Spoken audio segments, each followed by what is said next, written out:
अस्सलामुअलैकुम दोस्तों, अभी हम सीखने जा रहे हैं कि फिलिंग मशीन कैसे काम करती है। ये मेरे सामने फिलिंग मशीन पड़ी हुई है। इसमें ये साइड जो है यहाँ पे हम क्या करेंगे, इसका टाइम सेट करेंगे। ठीक है जी। जैसे टाइम सेट करते हैं उसके बाद हम क्या करेंगे, बोतलें लगा देंगे।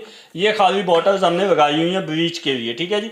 आप कोई भी चीज़ इसमें फिल कर सकते हैं। ठीक है। आज मैं ब्लीचिंग जो है वो फिल करना सिखा रहा हूँ आपको। ये बॉटल इसके सामने लगाएंगे इस तरह से, और इसको यहाँ लगाने के बाद ये ऑटोमेटिक तरीके से काम शुरू कर देगी। ठीक है। ये देखें, इसने काम शुरू कर दिया। मैं आपको क्लोज व्यू भी दिखा देता हूँ। ठीक है जी। ये देखें, ये देखें।